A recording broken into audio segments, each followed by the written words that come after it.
Hər birinizi salamlayıram. Bugün 9-cu siniflərin buraxılış imtahanına düşmüş Azərbaycan dili suallarının izahını verəcəm. Suallara baxaq. Mış şəkilçisinin fe'li sifət şəkilçisi kimi işlənmədiyi nümunələri müəyyən edin. Mış şəkilçisi həm fe'li sifət şəkilçisi kimi, həm də zaman şəkilçisi kimi işlənə bilər. Bu halda həmin sözə sual veririk. Əgər söz sifətin sualına cavab verərsə fe'li sifətdir, fe'lin sualına cavab verərsə zaman şəkilçili fe'ldir. Məsələn, 1-ə baxaq. Mənim qızım oxumuş qızdır. Necə qızdır? Görürük ki, burada sifətin sualına cavab verir. Deməli, buradakı mış şəkilçisi fe'li sifət şəkilçisidir. 1-i çıxırıq. Ağaclar dırmaşmış, dəcəl uşaq tək dırmaşmışdı. Nə etmişdi? Fe'lin sualına cavab verir. Zaman şəkilçili fe'ldir, fe'li sifət deyil. Ona görə 2-ni götürürük. Düşünülməmiş addım fəlakət gətirə bilər. Düşünülməmiş addım necə addım? Görürük ki, sifətin sualına cavab verir. Deməli, buradakı mış şəkilçisi fe'li sifət şəkilçisidir. Süsənlər də o adamları görmürmüş. Nə edirmiş? Görmürmüş. Fe'lin sualına cavab verir. Buradakı mış şəkilçisi zaman şəkilçisidir. 4-ü götürürük. Yatmışları razı deyiləm kimsə oyatsın. Burada yatmışları fe'li sifətdir. Sadəcə olaraq isimləşib. Yəni, yatmış insanları, hansı insanları? Görürük ki, yenə sifətin sualına cavab verəcək. Buradakı mış şəkilçisi fe'li sifət şəkilçisi olacaq. Düzgün cavab 2-4, yəni C variantı olacaq. 28-ci sual. Hansı cümlədə sifət işlənməmişdir? A variantı. Yenə o bağ olaydı, yenə o qumlu sahil. Görürük ki, burada qumlu sözü sifətdir. A variantında sifət var.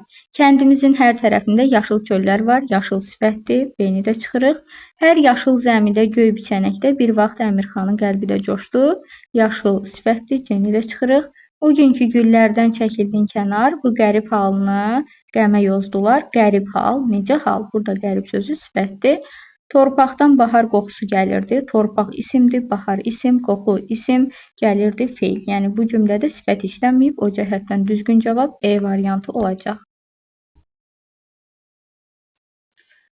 29-cu sual. Verilmiş cümlələrə əsasən cədvəldəki uyğun fikirləri müəyyən edin.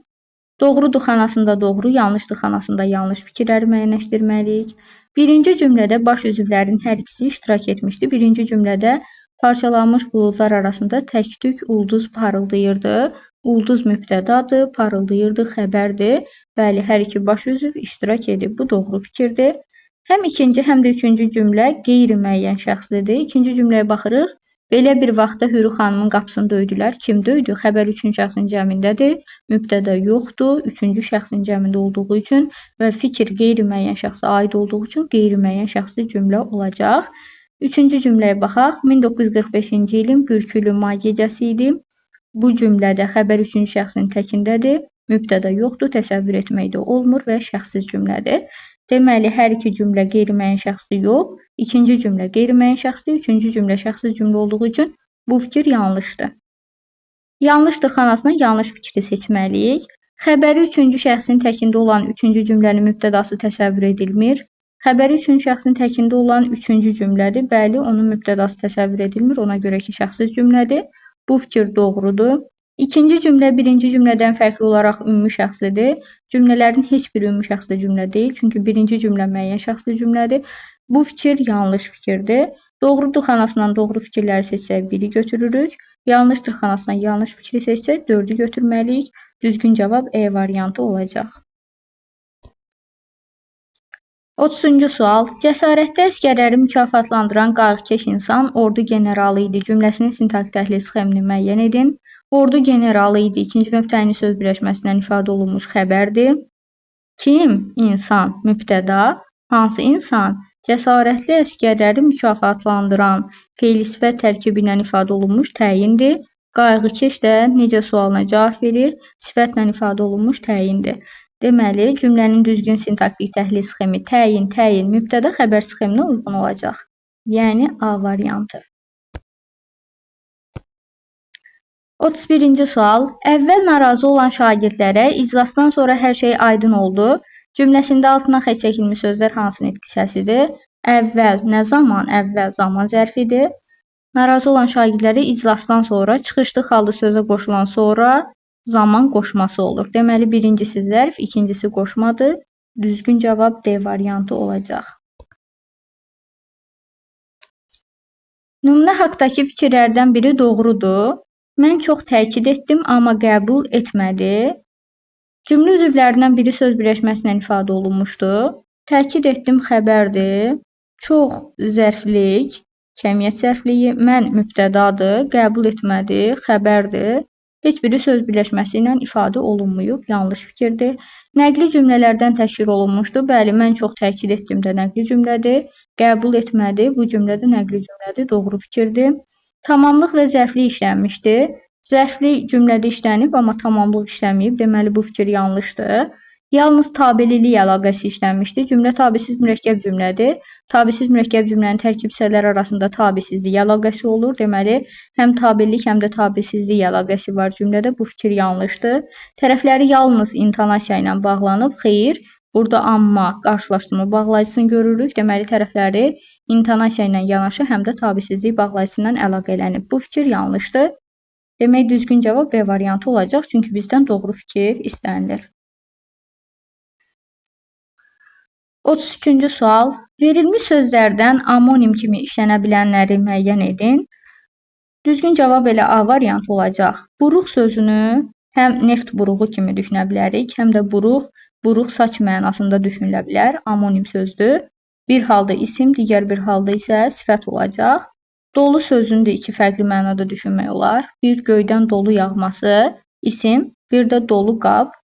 Burada dolu sözü sifət olacaq. Demək, düzgün cavab elə A variantı olacaq. Böyük sözü amonim deyil, B-ni çıxırıq. Qalıq, vuruq amonim sözlər deyil, çıxırıq. Bilik amonim deyil, D variantında çıxırıq. Dönük və çökük də eynən amonim sözlər deyil. Düzgün cavab A variantı. 34-cü sual. Şəhərdəki mərkəzə yaxın binalar təmir olundu cümləsində əlavə hansı cümlə üzvünə aiddir? Əlavə bildiyimiz kimi, özündən əvvəlki üzvün mənasını dəqiqləşdirən, aydınlaşdıran, konkretləşdirən söz birləşməsidir. Cümləni sintaktik təhlil eləsə görürük ki, təmir olundu xəbərdir. Binalar mübtəda. Hansı binalar? Şəhərdəki binalar. Hansı binalar? Mərkəzə yaxın binalar. Bunlar da təyindir.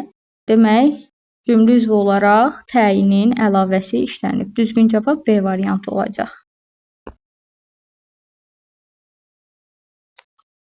35-ci sual. Euler-Venn diaqramına əsasən altından xətt çəkilmiş hissələrlə bağlı uyğunluğu müəyyən edin.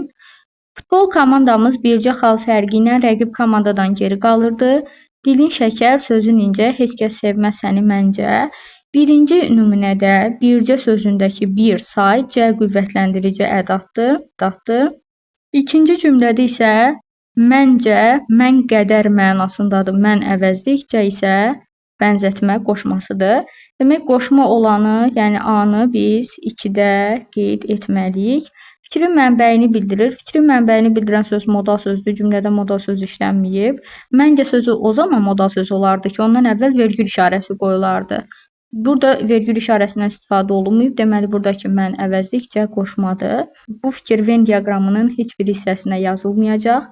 Cümlənin təsir gücünü artırır, yəni ədatdan söhbət gedir. Biz qeyd elədik ki, bircə sözündəki C ədatdır. Demək, 1-ə C gedəcək. Qrammatik mənası var. Hər ikisi köməkçi nitq hissəsidir. Köməkçi nitq hissələrində bildiyimiz kimi qrammatik mənası olur. Demək, bu fikir ortaq fikirdir. D-ni ortada qeyd edirik. Leksik şəkilçidir. Heç birində leksik şəkilçi deyil, nitq hissəsidir. Bu fikirdə Venn diaqramının heç bir hissəsinə uyğun deyil. Düzgün cavab 1C, 2A, 3D, yəni D variantı olacaq. 36-cı sual. Hansı nümunədə bütün sözlərin yazılışı ilə tələffüzü fərqlidir deyir? Heç kəs onun dərdinə çarə tapa bilmədi. Heç kəs onun və dərdinə sözlərinin yazılışı, deyilişi fərqlənmir. A-nı çıxırıq. Abırlı olmaq daxildən gələn keyfiyyətdir. Burada daxildən və gələn sözlərinin yazılışı və deyilişi fərqlənmir. B-ni də çıxırıq. Uzaq səfərə hazırlaşırdıq. Səfərə sözünün yazılışı, deyilişi fərqlənmir. Sınıq ürək sevinməz. Buradakı q kimi tələffüz olunacaq. Ürək sözündəki k xüst kimi tələffüz olunacaq. Sevinməz sözündə n samiti m samitinə keçəcək. Yəni hər bir sözün yazılışı ilə tələffüzü fərqlənəcək. Düzgün cavab D variantı olacaq. Vətənimizin gələcəyi daha parlaq olacaqdır. Vətənimizin sözünün yazılışı deyilişi fərqlənmir. E variantını çıxırıq. Düzgün cavab D variantı. İndi isə mətn suallarının izahına baxaq. Mətni yəqin ki oxumusunuz. Kim oxumayıbsa, videonu dayandırdıqdan sonra sualların izahına baxa bilər. Keçək 37-ci suala.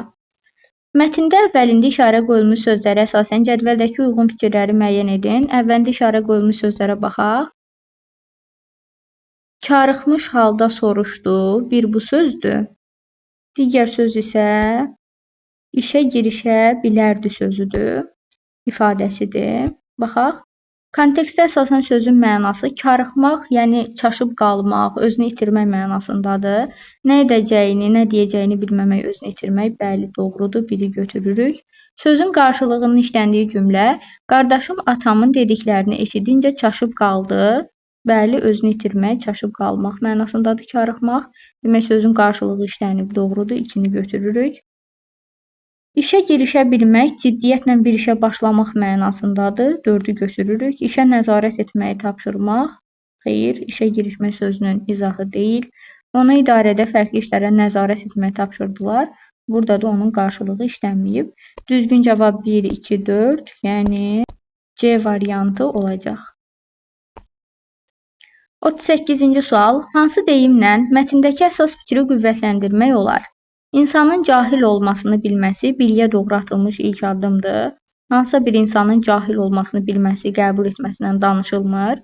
Böyük adamlar kiçik işlərdə çox vaxt səriştəsiz olurlar. Böyük adamların səriştəsiz olmasından danışılmır mətndə.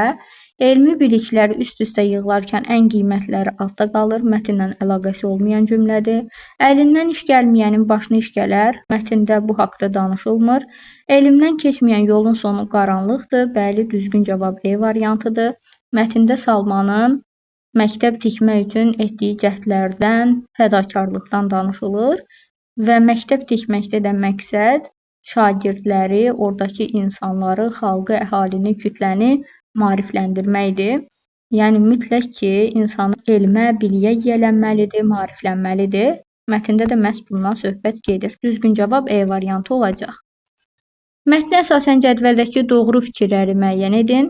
Kənd cəmaatının təəccübünə səbəb olur. Salmanın insanlar qarşısında etdiyi çıxış, bəli, kənd cəmaatının təəccübünə səbəb olur. Çünki Salman məktəb tikmək haqqında kənd cəmaatına məlumat verir və bu işdə ona kömək etmələrini istəyir. Kənd cəmaatı isə buna təəccüblənir ki, məktəb bizim nəyimizə lazımdır deyə qeyd edirlər. Hər halda ki, biz bu şəkildə yaşamışıq, bizim övladlarımız da belə yaşayacaq deyirlər. Yəni, bu Salmanın etdiyi çıxış kənd cəmaatının təəccübünə səbəb olur. Hadisəni nəql edən şəxsin kəndə alim kimi qayıtması, bu kənd cəmaatının təəccübünə səbəb olmur, yəni bu fikir yanlışdır. Salmanın uşaqları təhsilə cəlb etmək istəyi, bəli, kənd cəmaatının təəccübünə səbəb olur, 3-ü götürürük. Salmanın təəccübünə səbəb olur, kənd cəmaatının təhsilə biganə münasibəti. Bəli, kənd cəmaatı qeyd eləyəndə ki, məktəb bizim nəyimizə lazımdır. Bu halda Salman karıxır, yəni təəccüblənir, çaşıb qalır ki, həqiqətən də insan təhsilin əleyhinədirmi deyə düşünür. Uşaqların oxumağa meyilli olmamaları, xeyr, yəni mətndə uşaqların oxumağa meyilli olmamalarından danışılmır. Bəzi sakinlərin məktəbin təmirində ona kömək etməsi, əksinə heç kim ona bu işdə kömək etmir, özü tək başına məktəb tikir. Bu fikir yanlışdır. Düzgün cavab 1, 3, 4, yəni B variantı olacaq. 40-cı sual. Mətnin sonuncu abzası ilə bağlı yanlış fikirləri müəyyən edin. Zamanla kənd cəmaatının təhsilə olan münasibəti dəyişir. Bu doğru fikirdir. Görürük ki, kənddən çıxmış bir insan məhz Salmanın öyrətdiyi biliklər sayəsində öz biliklərini təkmilləşdirir və kəndə alim kimi qayıdır. Bu halda, belə bir halda cəmaatın təhsilə qarşı münasibəti dəyişir. Bu fikir doğrudur. Müəllimin başlatdığı iş öz səmərəsini vermir. Xeyr, elə həmin insan kəndə alim kimi qayıdırsa, bu deməkdir ki, müəllimin işi, müəllimin məqsədi, amalı reallaşıb. Bu fikir yanlışdır. 2-ni götürürük. Əvvəllər fikirləri xoş qarşılanmayan şəxs indi rəğbətlə xatırlanır. Bəli, bu fikir doğrudur. Mətnin sonunda biz bunun şahidi oluruq. Köhnə məktəb yenisi ilə əvəzlənir. Bu fikir də doğrudur. Mətnin nəticə hissəsində qeyd olunub. Səbəbindən asılı olmayaraq təhsil alan şəxslər sonradan öz kəndlərinə qayıtmaq istəmirlər. Bu fikir yanlışdır. Kəndin içindən çıxan və Salmanın öyrətdiyi biliklər sayəsində təkmilləşən bir insan öz kəndinə qayıdır, alim olaraq qayıdır hətta. Bu fikir yanlış fikirdir. Düzgün cavab 2, 5, yəni A variantı olacaq. Mətnə əsasən cədvəldəki uyğun fikirləri müəyyən edin. Hadisəni nəql edən şəxslə bağlı doğru fikirdir. Salmanın açdığı məktəbdə təhsil alır, onun yetirmələrindəndir, doğrudur. Digər sakinlərdən fərqli olaraq Salmana tövləni təmir edərək məktəbə çevirməkdə kömək edir. Xeyr, o hələ uşaq idi. Yəni o halda Salmana heç kim kömək etmir, özü tövləni məktəbə çevirir. Yəni bu işdə özü fədakarlıq göstərir. Heç kimin köməyi olmadan bu işi öhdəsinə götürür. Salmanla bağlı yanlış fikirdir. Cəmaətin məktəb binası üçün təklif etdiyi yerə etirazını bildirir. Xeyr, bu fikir yanlışdır. Hətta cəmaət məktəb binası üçün həmin yeri təklif etmir. Bu cəmaətin təklifi yox, Salmanın təklifi idi. Doğma kəndində məktəb açmaq təşəbbüsü narazılığa səbəb olsa da məqsədindən dönmür. Bu fikir yanlışdır. Çünki ora Salmanın doğma kəndi deyildi. 4 səhvdir. Sakinlərin məktəb açılmasını xoş qarşılamaması onun üçün gözlənilməz olur. Bəli, bu fikir doğrudur. Deməli, hadisəni nəql edən şəxslə bağlı doğru fikir deyirsə, 1-i götürməliyik. Salmanla bağlı yanlış fikir istədiyi üçün 3-ü və 4-ü götürməliyik. Düzgün cavab C variantı olacaq. 42-ci sual. Mətnə əsasən hansı hadisəni əsaslandırmaq mümkündür? Müəllimin heç bir vəsaitdən istifadə etmədən uşaqlara oxumağı öyrətməsi, bəli, bu fikri əsaslandırmaq olar. Mətndə də bu haqda danışılır. Mətndə həmin cümləyə nəzər salaq. Yalnız 4 illik ibtidai təhsil alan bu oğlan əlinin altında heç bir dərslik, adi əlifba kitabı da olmadan necə cəsarət edib belə böyük bir işə girişə bilərdi. Salman bizi öz bacardığı kimi oxudurdu. Görürük ki, bu heç bir dərslikdən istifadə etməyib və uşaqları oxumağı öyrədir. Bu fikir doğrudur. Düzgün cavab elə A variantı olacaq. Kənd sakinlərinin dolanışığının yaxşı olması, xeyr, dolanışıq yaxşı deyildi. Köhnə məktəbin yerini bəyənilməməsi, xeyr, bu da yanlış fikirdir. Mətndə, yəni köhnə məktəbin yerini bəyənilməməsindən söhbət getmir. Məktəb açılması üçün məhz Salmanın kəndə göndərilməsi, xeyr, məktəb açılması üçün Salman kəndə göndərilmir. Salman özü bu təşəbbüsü irəli sürür. Salmanın köhnə məktəb əvəzinə yenisini tikdirməsi, xeyr, köhnə məktəb, ümumiyyətlə məktəb yox idi. Tövlənin yerində məktəb tikmək istəyirdi. Bu fikir yanlışdır. Düzgün cavab A variantı olacaq. 43-cü sual. Mətndə nöqtələrin yerinə uyğun olan ifadəni müəyyən edin. Sizdən xahiş edirəm, mənə kömək edəsiz, əl uzadasız kimi fikirləri qeyd edə bilərik. Elə düzgün cavab B variantı olacaq. 44-cü sual. Mətndə üzərində rəqəm yazılmış sözlər əsasında uyğunluğu müəyyən edin. Üzərində rəqəm yazılmış sözlərə baxaq. O gündən sonra Salman hər gün səhər cığırla təpəyə, uçuq tövlənin yanına əlində bel, balta, köhnə vedrə ilə tək-tənha qalxır, axşam geri dönürdü. Cığır yol deməkdir. Digəri də qəhrəmanlıq göstərib kasıb uşaqları üçün yeni bir aləm yaradıb. Aləm də dünya mənasındadır. Demək, sözlərdən biri cığırla sözüdür, digəri aləm sözüdür. Kontekstə görə istiqamət mənasındadır. Bu heç birinin mənasına uyğun deyil. Məcazi mənadadır. Aləm yaratmaq, yeni bir dünya yaratmaq məcazi mənadadır. Yəni bu B2 gedəcək. Bu əsər Azərbaycan ədəbiyyatında yeni cığır açdı, yeni yol açdı. Buradakı cığır sözü məcazi mənadadır, amma mətndə işlənən cığır sözü həqiqi mənadadır. Deyir cümləsində kontekstdəkindən fərqli mənada, yəni mətndəkindən fərqli mənada işlənib, bəli. Demək, bu fikir 1-ə gedəcək, C-ni qeyd edirik. Kəndin aşağısı ensiz və dar yollardan ibarət idi cümləsində ifadə etdiyi məna işlənmişdir. Bəli, doğrudur, cığır yol mənasındadır. Burada da yol həmin mənada işlənib. Demək, 1-ə həm də D gedəcək.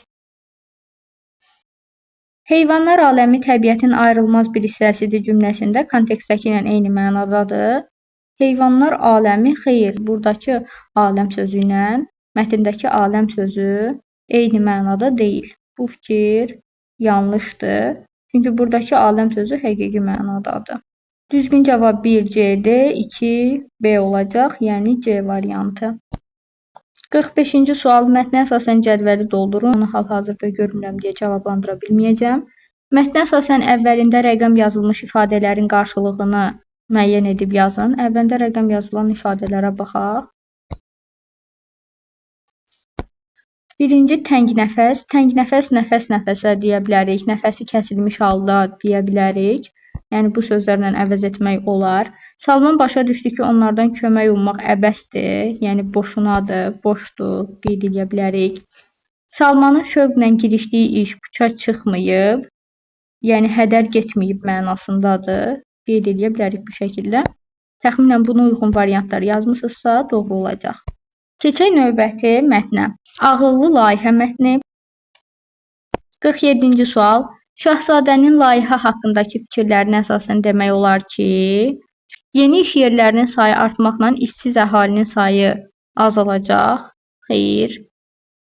Layihə haqqında fikirləri bu deyil. Qlobal problemlər insan həyatı üçün günü-gündən təhlükə yaradır. Bəli, doğrudur. Düzgün cavab elə B variantı olacaq. Elə mətndə də bu haqda danışılır. Sənayeləşmə inqilabından sonra maşınlar, fabriklər şəhərləri yaşanmaz hala gətirib. Proqnozlar göstərir ki, 2050-ci ildə 1 milyarddan çox insan zəhərli qazların artması, dəniz səviyyəsinin qalxması səbəbindən şəhərləri tərk edəcək. Təkcə ekologiyanın çirklənməsi səbəbindən hər il 7 milyon insan həyatını itirir.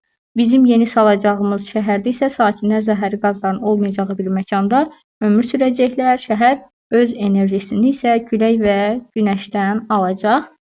Demək, düzgün cavab B variantı olacaq.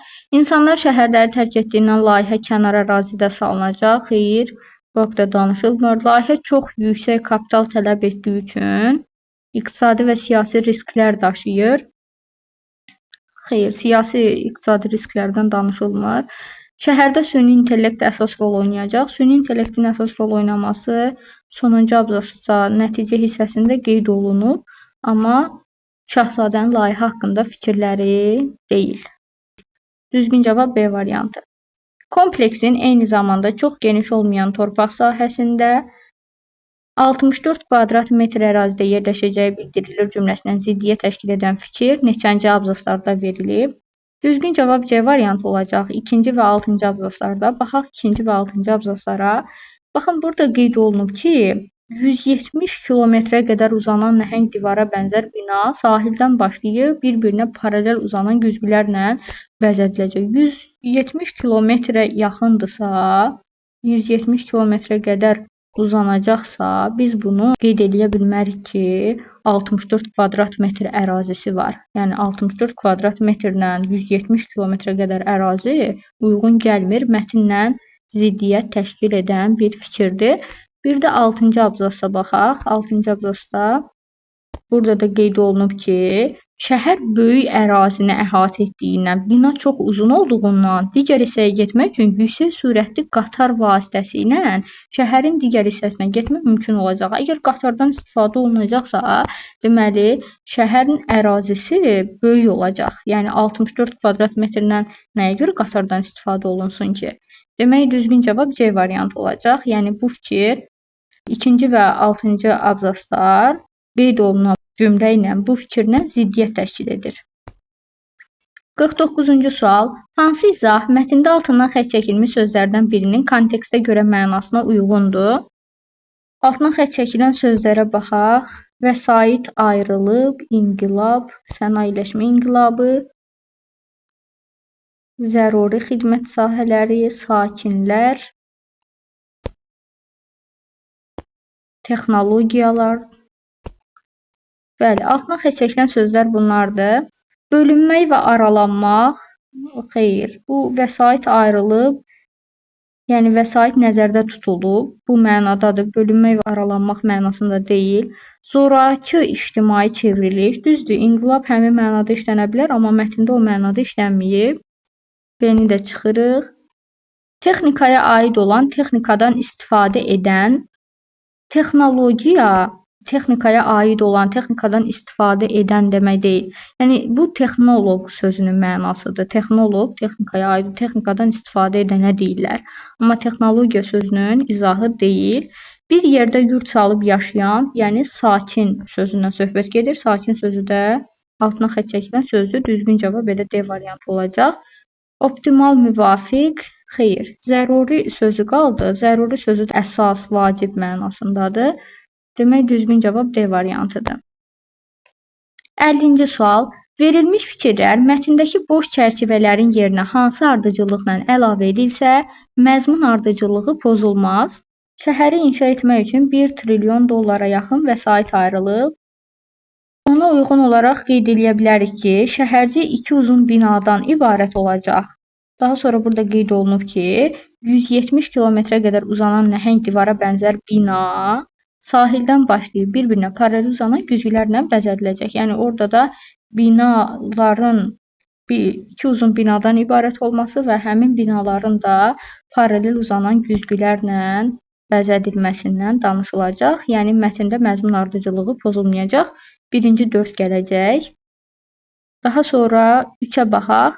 Tarix boyu şəhərlər öz vətəndaşlarını qorumaq üçün salınıb.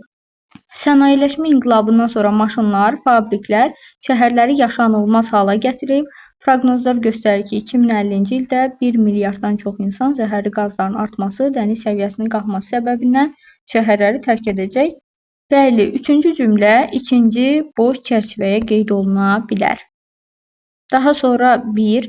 Şəhərciyin ölkənin neftdən asılılığına son qoyacağına əmin olan Şahzadə prosesi sürətləndirməyə çalışır. Sonra qeyd olunub ki, Şahzadə bu layihənin 2030-cu ilə qədər hazır olmasını istəsə də, yəni sürətləndirmək istəsə də, mühəndislər belə nəhəng binanın tikintisinin 50 il çəkə biləcəyini bildirirlər.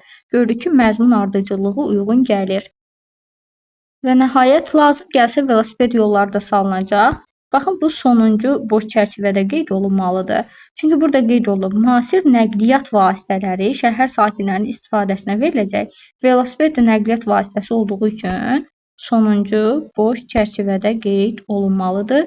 Düzgün cavab C variantı olacaq. Mətndə üzərində rəqəm yazılmış hansı sözlər həqiqi mənada işlənmişdir? Üzərində rəqəm yazılmış sözlərə baxaq.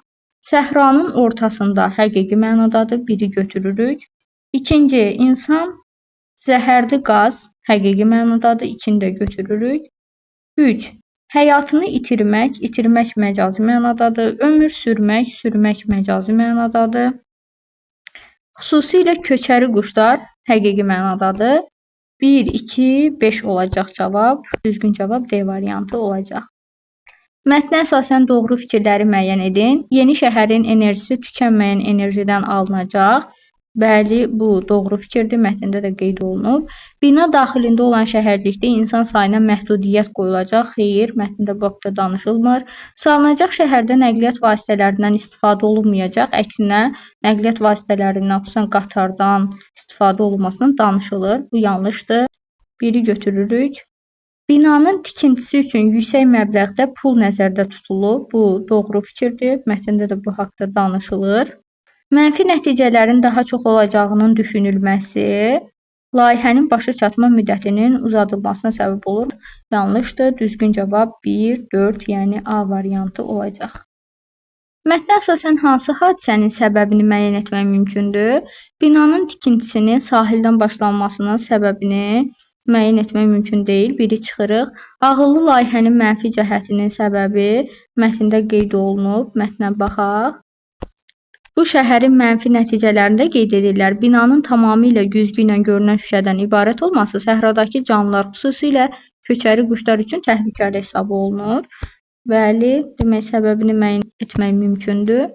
İnsanların gələcəkdə şəhərləri tərk etməsinin səbəbi də mətndə qeyd olunub. 2050-ci ildə 1 milyarddan çox insan zəhərli qazların artması, dəniz səviyyəsinin qalxması səbəbindən şəhərləri tərk edəcək. Yəni zəhərli qazların artması, dəniz səviyyəsinin yüksəlməsi səbəbindən insanlar gələcəkdə şəhəri tərk edə bilər. Bəli, bu səbəbi müəyyən etmək mümkündür. Şahzadənin narazılığının səbəbi yoxdur. Lazımi xidmət sahələrinin yaxın məsafədə yerləşməsinin səbəbi var. Baxın, mətnin əsas hissəsində qeyd olunub ki, xəstəxanalar, istirahət məkanları, zəruri xidmət sahələri elə yaxın inşa ediləcək ki, insanlar nəqliyyat vasitələrinə ehtiyac duymadan həmin məkanlara rahat gedə biləcəklər. Ehtiyac olduqda isə nəqliyyat vasitələrindən istifadə edəcəklər. Deməli, bu hadisənin səbəbini mətndə müəyyən etmək mümkündür. Düzgün cavab E variantı olacaq.